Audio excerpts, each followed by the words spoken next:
This Week in Pharmacy, I have a panel that we're bringing in because of the excitement that we found during a press release that was just came out in February, end of February, mid-February, February 16th.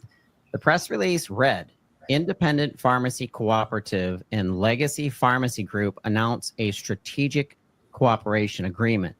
And someone who pays a lot of attention to how these types of partnerships impact our independent community pharmacies throughout the country, I was very interested in learning more about this partnership. And I'm very excited to have today the CEO of the Legacy Pharmacy Group, Ritesh Shah, the CEO of IPC, Mark Asenza, and our government relations lead at IPC, Mark Kinney. Welcome to TWIRx, guys. Thank you. Good morning. Good morning. Happy to be on. So I'm not going to make any of you TWIRx unless you really, really, really want to. But we're here today speaking about the importance of this. We're going through some major changes in our profession. The last 2 years, I would say 2023, 24, were a lot of black eyes on our independent community pharmacies. But something that I'm sensing is a resurgence in strength and positioning with regards to some of our high-performing pharmacies. And it's giving a lot of lesson and mastermind-like direction to other community pharmacies to say, hey, we have to start changing our business models in ways in order to keep up with these changing times, and really not standing or waiting around for PBM reform to be perfect. And I'm a glass half full kind of guy. I don't think it'll ever be perfect, but these kinds of partnerships are key. Ritesh, tell us about your organization and why the joining forces with IPC is so important. Todd, thank you so much. We are super excited to have this partnership with IPC, which needs no introduction in this pharma space. But I'm a pharmacist by trade, married to a pharmacist to get. I always use that to get better discount because people get excited. But as a pharmacist-owned GPO, we are in this space for more than 10 years and having about 700 plus pharmacies in about 16 plus states, our presence. So for me, more is about pharmacy, pharmacists, the oath of pharmacists, and how do we do it? And in the world of this PBMs and how pharmacists has been treated, we did not think twice. How do we strategize to work with IPC as they have unique position in market space, and our strategic partnership with IPC, with our mechanism customers, not only brings we often talk about the cost of goods, but also so many other avenues that I am personally interested as a pharmacist and CEO, that what they do and what they bring on, so I can bring that to our Legacy Pharmacy Group members. And one of the unique stuff that they are doing at eye care, and I'm super duper excited about bringing that awareness for patients, which is a center focal point, as we are committed for this, for our patients. And that's how my GPO has been growing as one of the fastest growing GPO in the East Coast side. So I'm super duper excited to partner with IPC and Mark and his vision to bring this relationship in a next level. Thank you. No, thank you, Ritesh. I appreciate that. Mark, welcome back to TWIRx. It's great to see you. It's great to have you back. You have a quote out on this press release, and it says, this partnership is a big step for IPC and LPG community pharmacies. This collaboration creates new opportunities to grow, improve patient care, and strengthen the future of community pharmacy. Together, we're building a more resilient and innovative healthcare system. I want you to elaborate on that, because when I read that statement, I knew coming from you, you don't say stuff unless you really mean it. I've talked to you in so many round circles, and the wisdom that you give out, it's not as often as me, who talks all the time, but when you give it, I pay attention. So tell us about the strategic partnership with LPG. Yeah, we're certainly excited with Ritesh and Legacy to be strategically aligned in terms of moving community pharmacy forward here in the U.S. One of the things that we've been working on, and we've talked about this in the past, is our table stakes as an industry through NCPA, through the work that we're doing in government affairs, is PBM reform, getting fair reimbursement, going towards provider status. Those are table stakes for where it is today. But even if, and to your point earlier, it has it being a glass half full, the reimbursement and the cost of goods side is not going to sustain community pharmacy long into the future. So what we've been endeavoring to do in partnerships such as Legacy and our friends at Aspire is a matter of how do we get community pharmacies, as we call them, future ready, such that, as we learned during the COVID pandemic, community pharmacy is as much a part of the healthcare infrastructure of America as any other hospital, provider practice, those types of things. And if anything, it's the lowest cost, most accessible entrance into the health space. So what we're trying to do is take that infrastructure, take that halo effect we had from the pandemic, where we were really helpful to the nation, and people started to realize how important it is that we are to the infrastructure,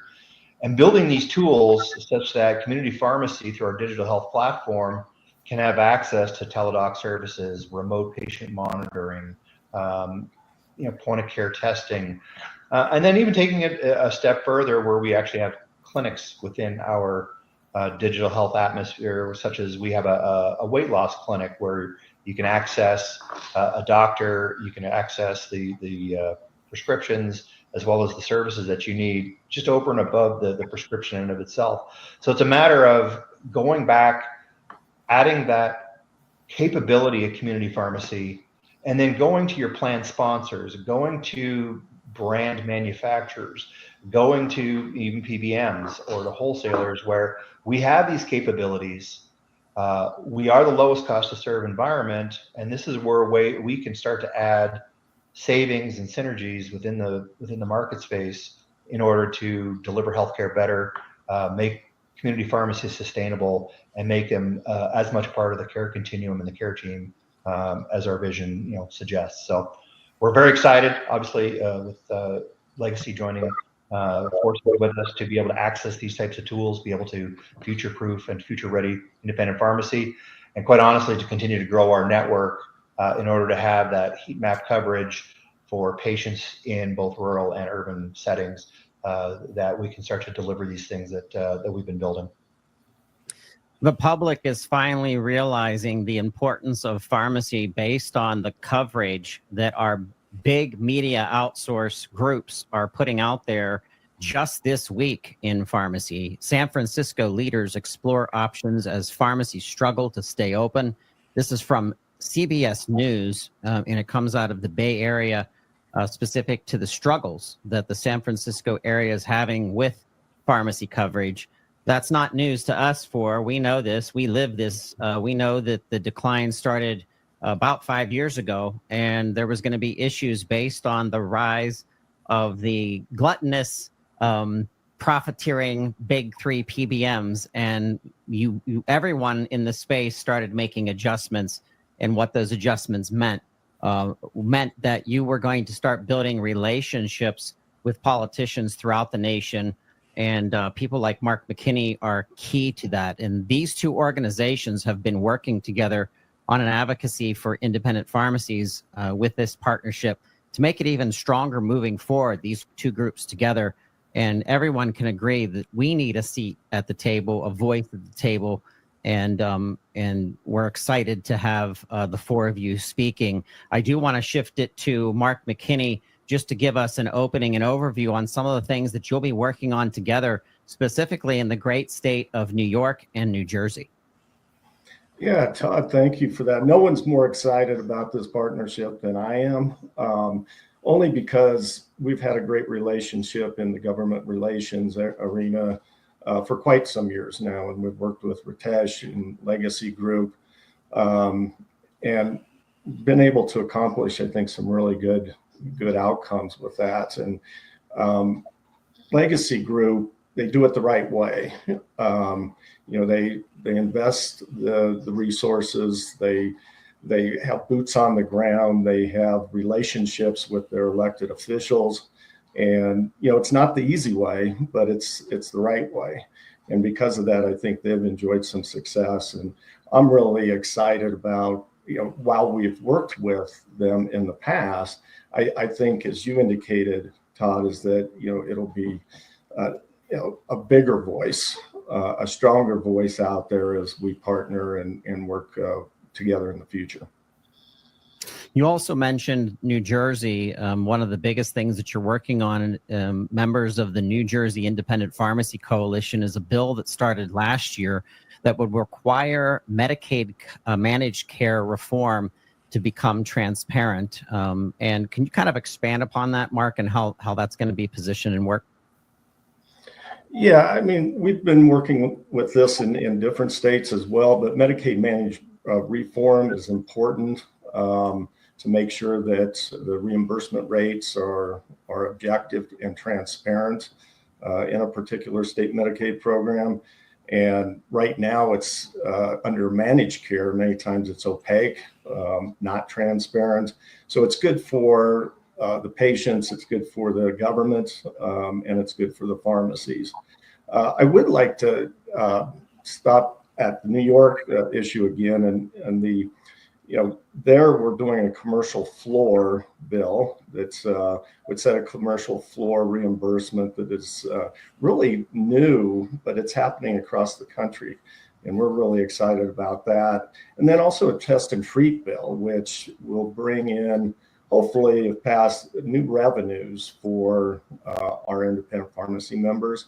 And that's one of the things I think, Ritesh and I, what we see is, government relations can be a vehicle for bringing in new revenue sources and expanding the scope of pharmacy services and really providing some support for our member pharmacies.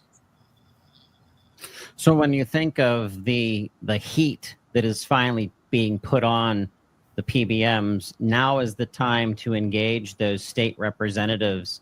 Mark, give some coaching to our listeners who are pharmacy owners out there, kind of in engaging their state representatives and bringing them into the pharmacy, touring them, and describing the benefit and the value that they present to their communities. Yeah, Todd, that's spot on. The number one thing that our member pharmacies can do is get to know their elected official, invite them into their pharmacy, see how they interact with those patients. And that has been a game changer when that happens. The other thing that we do is, with our grassroots, we notify our members to reach out on specific legislation and talk to their elected officials about that. What we've found here recently is that we're getting a much bigger uptick on responses to that. And I think a lot of pharmacies, one, they're very busy, so understand that. But two, it's kind of maybe a scary process if you've never done it before. And we try to make it as easy as possible. And the pharmacists that have now done this, the response back was, boy, that was easier than I thought it was going to be. So now the good news is that, we're getting more and more responses back that, in fact, they have reached out, and we can track that. And I think especially in the States, pharmacies are seeing the fruit of that labor because we're passing some really good legislation. Ritesh, it's not your first rodeo. You know exactly how to do this. Kind of explain some of the success stories that you've had in engaging our state representatives to really educate them. You know what I learned, and I'll share a small story when I put my foot into the understanding how politicians, the legislators, and the elected officials can make a difference in time. They are constantly worried about two things. One is money, and the second one is votes. And we all know this. So what I've been doing it for more than decades now, educating it. And I was able to build up this relationship for so many years now. And now I have so many legislators on my cell phone, and when they are on the floor, they'll be texting with Ritesh, should I do yes or no on this bill? That kind of relationship. And we have a true champion, Senator Vin Gopal, now who is a Senate Majority Whip, who has been helping us single-handedly with so many great legislators here in New Jersey, including Senate President and Assembly Speaker Senator Raj Mukherjee, who understand and who've been on the forefront of this. And how Mark said, currently what is happening in 2025, that Medicaid, managed care, and also fee-for-service, which has been a huge focal point for us, and we want to make sure we can get that accomplished. And I have commitment from those legislators to have that on a governor's desk to get signed. And as a matter of fact, I'm going to be meeting 6 legislators tonight at 6:30 right here in Eatontown. Senator Vin Gopal, Assemblyman Stanley Shirley, Assemblyman who's just entered, and 2 Congressman Herb Conway, who just became District 6 Congressman in a House of Representatives. He took his seat. Balvinder Singh, a Sikh Indian American, to be elected in Assembly. So I'm going to be there. I'm hosting them. And this is what we're going to, as we talk more about, because they know they need us. New Jersey, we are at about 700 and change community pharmacists left. And they know how we work closely for better patient access. And this is the key point. And they know if we are taken out from this equation, New Jersey would not have that health care that they need. We have proven as a community pharmacy owners during pandemic, when governor needed us, as a legacy, as a pharmacist, we deployed those pharmacists to be there to do COVID specimen collection and vaccinations. We were the first one. We got on record with the Board of Pharmacy to do this, and legislators understand. I'm the face for my community pharmacy owners, and they know we are struggling. But having IPC now, I remember John Cavallo, who came with a check to support Senator Gopal, and said, hey, no, Ritesh, we are in this together. So having organization under leadership of Mark at IPC, as they support so many states, but supporting New Jersey, is very important. And we are happy with this great partnership that, I see light at the end of the tunnel. There's a lot of work needs to be done, but listen, it's not 1, 2, 3. It's not a transactional. We need to be constantly at it to make this happen. And we'll get some results. I'm committed to it. So that's what I have my 2 cents on this. Well, that's exciting. Something that you said, Mark, and I want to bring this back up for our listeners, is and we can't get into it today. We don't have enough time. I'll bring Ashton back to dig in, but the iCare Plus platform is a game changer.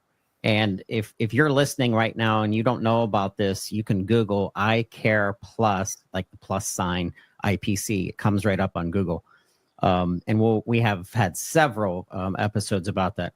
I'm going to make an assumption, Mark, and I'll kick it back to you to follow up on the assumption. And that is, now we can take all of the pharmacies in this partnership and give them access to becoming tech, digital health empowered through the iCare Plus system. Is that true?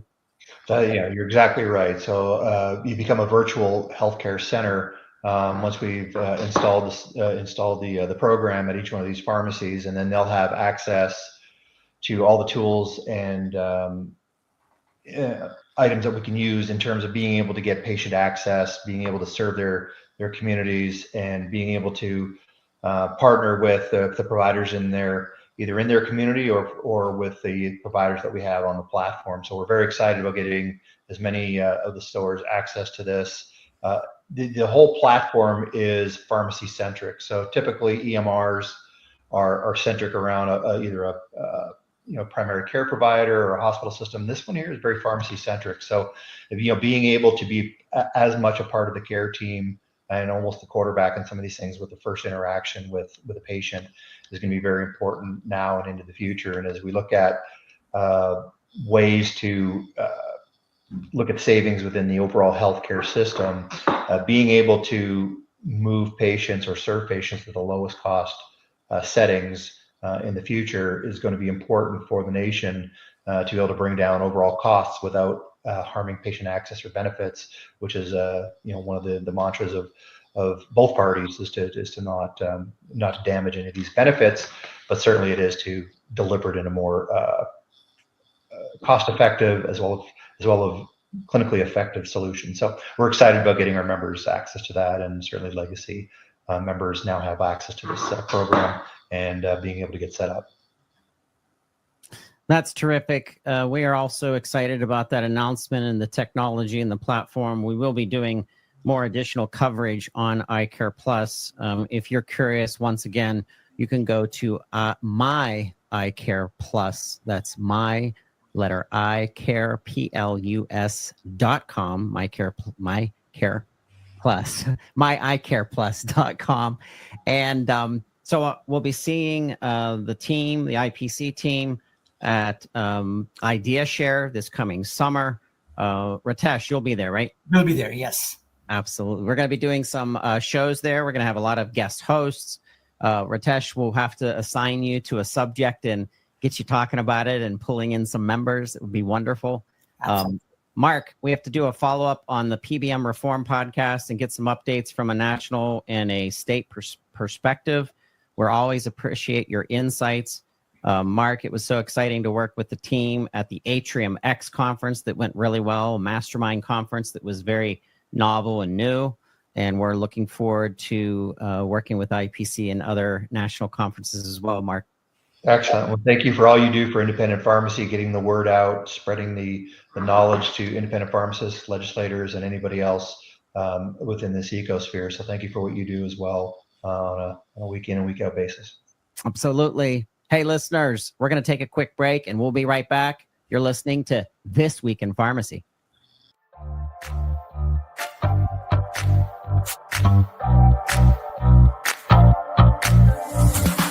This episode is sponsored by Independent Pharmacy Cooperative, widely known as IPC. Established in 1983, IPC is the nation's largest group purchasing organization owned by independent pharmacy. With a mission of maximizing the success of community pharmacists, IPC works to provide members with access to effective programs and services designed to enhance profitability for independent pharmacy. Read more about our mission by checking out our website at ipcrx.com. That's ipcrx.com.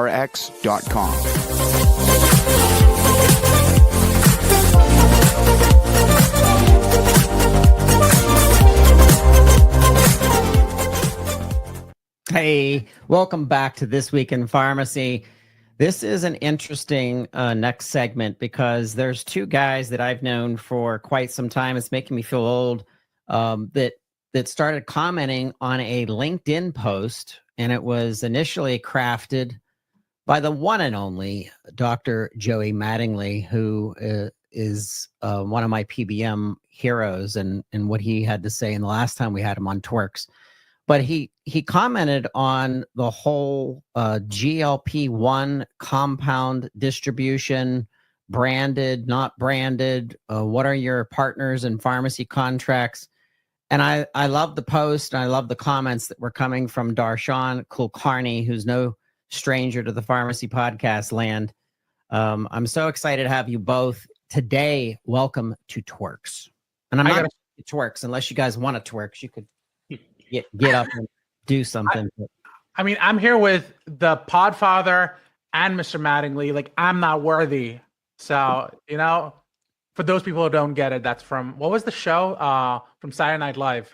That was actually Wayne's World. Wayne's World. Wayne's World. Yeah. But that came from Saturday Night Live. Yeah, but maybe it was originally part of Saturday Night Live. Yeah, it was, yeah. That's crazy how that stuff all comes to be. And now we're officially old. Pop Yeah, I don't know if my students would get the Wayne's World joke. Now they say that. No, they won't. They absolutely won't. All right. Why did this tweak your and have your spider sense tingling, Joey? What was it about the story that got you going? Yeah. So thanks again for letting us have a conversation about it. Because sometimes social media posts, you're trying to you're trying to get a point out there, and it turns into, and actually several folks that are involved with these companies have reached out, at least connected, and I want to be clear that I have nothing against any of these companies that are pursuing this, and I don't have any special connections to them or anything like that.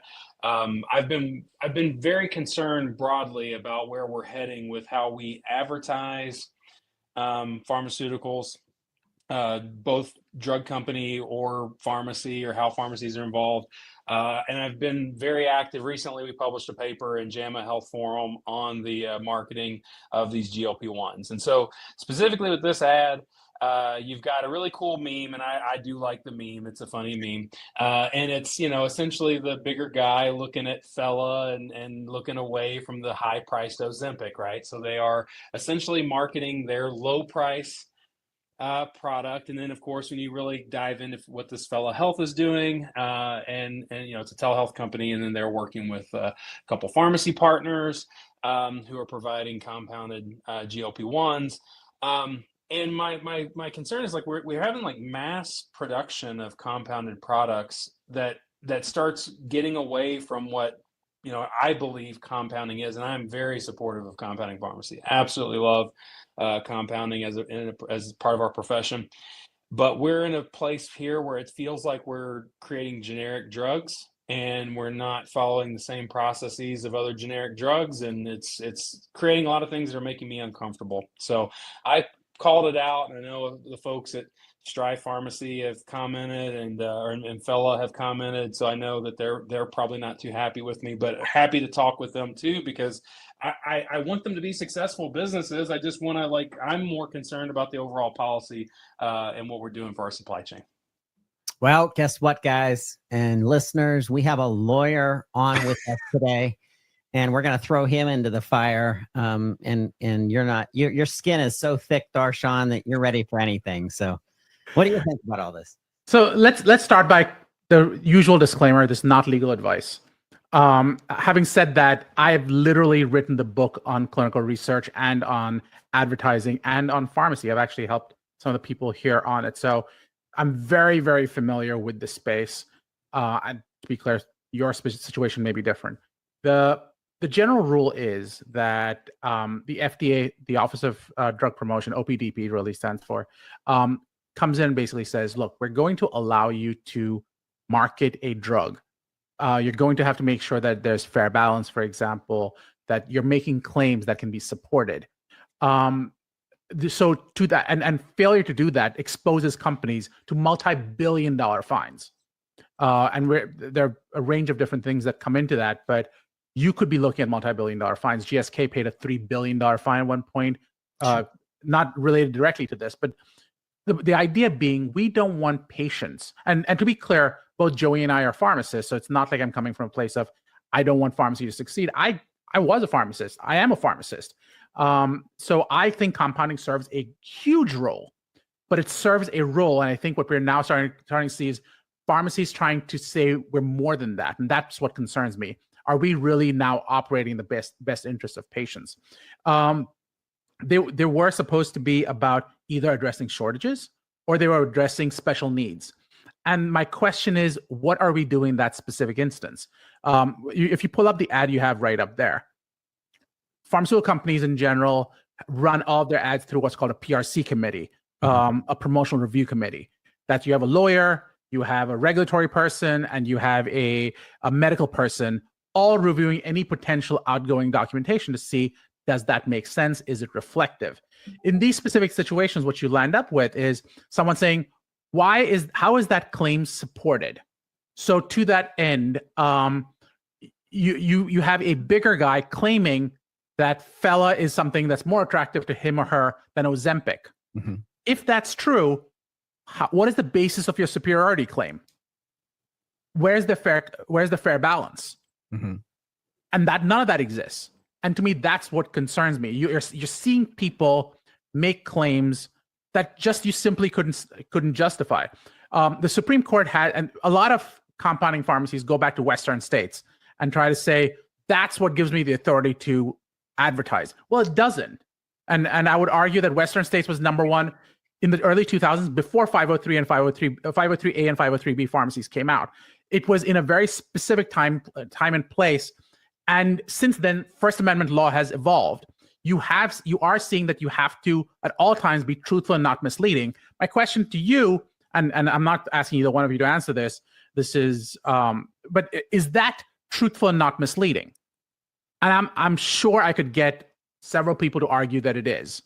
And that's my concern. I'm not saying that this should be specifically targeted. The question is, do we need better oversight? And to that end, there are actual laws that are being considered specifically to address this. The reason we have less enforcement around this, and that's not to say no enforcement, there is enforcement. The reason you're seeing less enforcement around this is because the FDA's purview is a little unclear. The purview is, are they allowed to regulate drug advertising if it comes from a compounding pharmacy? That's not to say that the DOJ couldn't do it. The DOJ could absolutely get into it. State boards of pharmacy can absolutely get into it. The question is, do they have the expertise? You see someone being harmed, that's when you're going to see the problems. We saw this with compounding pharmacies in general. Compounding pharmacy, I remember taking a course from University of Florida in 2008 with, I forget the company, and they were great. They taught me how to compound. But I remember going, things need to evolve. I can't believe some of the claims I'm allowed to make. And then you saw the big tragedy in 2012, 2013, and that's what caused 503As and 503Bs to happen. We're starting to see that same problem with some of the advertisements. We're seeing claims being made that are unsupported, and that's the concern. That's the problem. I'll stop right there. Well, that's the whole point of this post, Joey, is your concern. And when you come at things, you always give a balanced approach, even though people will jump on you on Twitter and obviously on LinkedIn. But I see a balance of what you're trying to say. And back to what Darshan's saying, in protection of true compounders and people out there who are diligent and who follow the processes to the T. And there's some great ones. Let's be clear that there are some great compounding pharmacies that do that right. Yep, exactly. And I definitely don't want to say that the folks at either of these two companies, like they could be doing it very well too, right? And so ultimately, it's like we just have to recognize, like there was a study that a large number of, like, we've got some bad actors in this space that are taking advantage of people. There are people throwing up websites. Some aren't even delivering product. Some are delivering product and it's adulterated, or it's not actually what it says it is. And so you got some bad actors in the space, which, the Alliance for Pharmacy Compounding, like Scott and his team, they've done a phenomenal job trying to educate people on this, which is awesome, right? Like, I love that. That they know that this could harm legitimate compounding when there are bad actors. So they are on it as well. I'm not saying these guys are. I'm just saying that the way that they're advertising, we've got to be careful with what's happening here and ask, like, what, is this appropriate? Because also, like, do we think drug companies aren't watching this? Like, do we want drug advertisements? Do we want, like, the big guys to start putting their money into ads? Like, I criticized the Super Bowl ad that Hims and Hers did a few weeks ago, and I played it in class, and all my PharmD students, like several of them, like kind of gasped, they're like what? And then I was like, all right, so why are you uncomfortable with the Super Bowl ad? Like, it's catchy, it's kind of fun, it's kind of cool, but what's the issue, right? Like, what's happening? And if my PharmD students feel that, oh yeah, there's something kind of wrong about this, then maybe it's time we have a broader discussion. And look, I'm not saying it's illegal either. Someone, I think someone from Strive on my post commented that what they're doing is not illegal. I'm not saying it's not illegal. It may be perfectly legal, but that's not for me to decide. I'm trying to say we need to have this conversation and figure out, like, what should be appropriate, and do we need updated laws? And Senator Durbin and Marshall have introduced bipartisan legislation to try to bring this to discussion. So maybe it's time that we do that. I would also argue that the question of legal, everything's legal. It's sort of like lying on your taxes. Everything is legal until you get caught. Yeah. And that's the part you have to be worried about. There are some significant concerns with what was put out there in the ad you just picked out. I'm not saying that speaks to them overall. That's not even saying that I'm commenting on that specific ad, because I'm not their lawyer. I'm not making a claim about it. but I would probably have issues with that ad as it's put out. It's one person's discussion on without being legal advice, and I review ads for a living, so there's that element. Can I ask also, Darshan, how do you feel about the use of cost as a use for compounding? Because one of the issues that's been coming up is that, and this early in my career, there were some times where I knew that a compounded product could be more affordable for a patient for various reasons versus the branded product, right? Yeah. And so I just want to be clear that I 1,000% empathize with any pharmacist and any patient that's in a situation where, like, if I can get it compounded cheaper, I'm going to go that route. Like, I totally understand that. And that's a bigger issue with like our insurance, the way our insurance is done, the way our healthcare system is set up. But like the way this is currently going, you're subverting patents. Like you're saying, can I just compound this brand name drug and give it to you at $200 a month when, you know what I mean? Like that's a sneaky way around our patent system. And I feel crazy uncomfortable about that. So several different things. Number one, it's not a sneaky way around the patent system because the patent system is completely separate. You can still be in violation of patents. So let's be clear about that existing. Number two, you could still violate. The only game in town is not the FDA, contrary to popular belief. You also have the FTC. You also have state boards of pharmacy who could be looking at it. And then if you add on to it, now in this case, it may not apply, but you often see doctors who are doing similar advertisements. You could have the state board of medicine that comes in as well. Then to the question you were pointing out, and I'm sorry, I feel like I'm almost issue spotting, but the other piece of it is you asked, what do you think about the use of money as the differentiating factor? This is actually a settled question. The FDA has specifically gotten into it. You use what's called a CARS standard. So health economics claims are supported or have to be reviewed under the CARS standard, competent and reliable scientific evidence. What studies have you done to prove that this is better? For example, if you're saying that this, I think it was $199 versus $1,200, whatever, it doesn't really matter. In that specific situation, what factors are you considering? Are you just looking at cost price? Are you looking at cost price plus nursing care? Are you looking at cost price plus nursing care plus adverse events? What happens in the case of admissibility? How many people were you looking at? I'm not saying it's wrong. Obviously, on its face, it may be completely accurate. But is it completely accurate? And if you're just making a claim based on, well, it's obvious, isn't it? That does not satisfy a competent and reliable scientific evidence standard. Did that answer the question, Joey?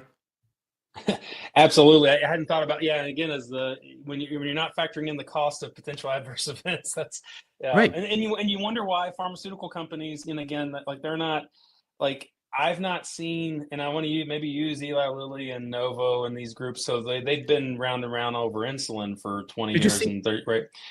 They typically don't. Well, I guess now that they've got, so I guess for the audience as well, if they haven't seen the news, Eli Lilly has had their Eli Lilly Direct, and then Novo Nordisk just announced their direct to consumer. Also, Eli Lilly is partnering with a company called Ro, which is also an online telehealth company. So this is where we're headed, and maybe the big pharmaceutical manufacturers are getting in this, and there's maybe, if I could play devil's advocate, maybe there's a positive. The fact that these companies are pushing the envelope, it's forcing the big guys to move as well. So maybe there's a net benefit in this, and that it forces these guys to lower their price and go direct to consumer or do some other things. I'm gonna add on to what you said there, Joey, because the pricing that came out from both Novo and from Lilly was $500, which I think is amazing. Because the truth is, are you pulling it up? Yeah, there you go. Yeah. And that's just Lilly. Today, if you pull up today's news, Novo put out its information, and they're going to charge about $500 as well. Now, the average compounding pharmacy is probably in the $299 to $499 range. So it's within range of what you're talking about, except it's being made in a manufacturing facility.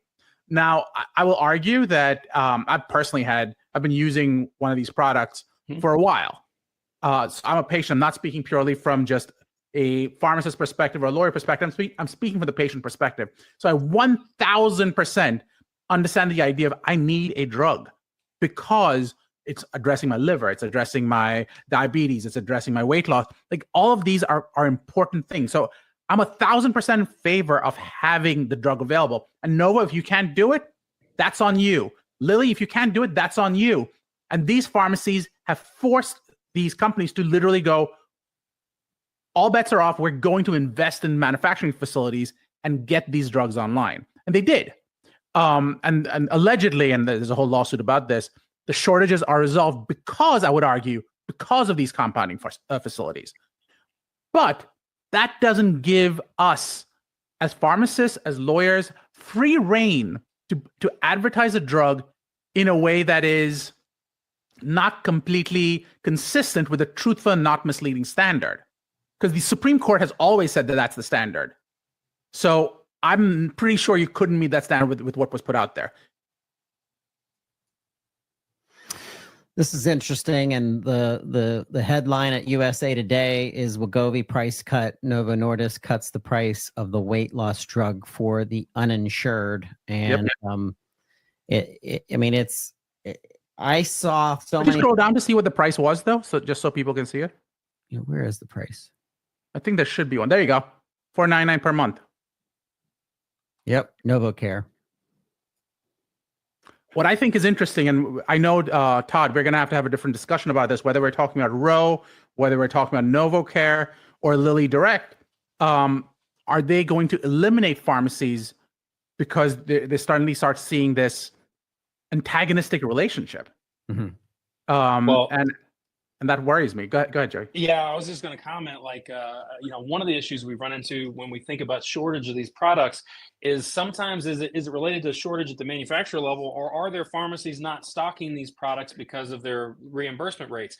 That actually, I believe that is true in a lot of cases. I think if you have some pharmacies looking at losing money on dispensing these, it's crazy. That's crazy to me that could be happening, and that's likely what we could run into here. So we need to have a bigger conversation, because right now pharmacies are probably watching and seeing well, what's going on? These telehealth companies are not partnering, and then there's and you can't just go to your local Walgreens or your local or any other or your independent pharmacy that doesn't have a contract, with this kind of thing. And then they try to take the patient's insurance, whether or not if the patient's insurance actually covers it, then they might, lose money on their AWP based arrangement. Yep. I really appreciate this. Your insights, both of you. Definitely want to have you back on another This Week in Pharmacy. We can dig deeper.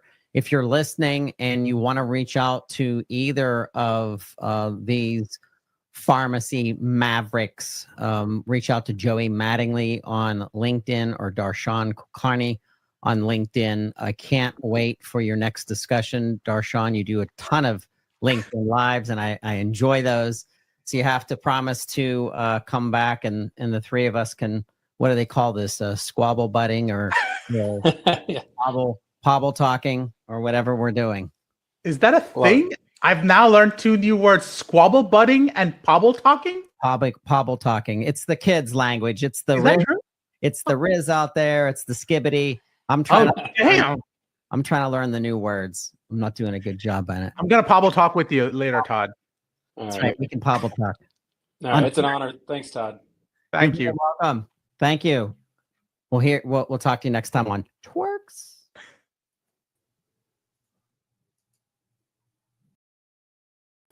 Oh, that was fun. That was fun to be able to really dive in and talk with Darshan and Joey Mattingly. That's exciting for us to be able to get news to you coming out as quickly as possible. We want you to get involved. If you have something that you want to share on a future This Week in Pharmacy, please reach out to me. I'm on LinkedIn, easy to find, @Pharmacy Podcast on any of the social media platforms. We will be attending the APHA, the American Pharmacists Association 2025 event. It's going to be in Nashville, Tennessee. If you are attending, make sure that you come to our press booth. We will be in booth 125. That's 125. And we are thrilled to be working with Route, RX for Route. And it's a logistics company that's going to be talking about outsourced staffing and how you can leverage outsourced talented staffing that understands your business and understands the business of pharmacy to expand your team without paying full price for a full-time employee. It's a really interesting model. Cannot wait to share more about this on This Week in Pharmacy. I hope you have a great week. Please reach out. Please subscribe to the show. Please share TWIRx, because we're working for you. That's just not a thing. I have to come up with a good tagline for TWIRx. This Week in Pharmacy. We'll talk to you.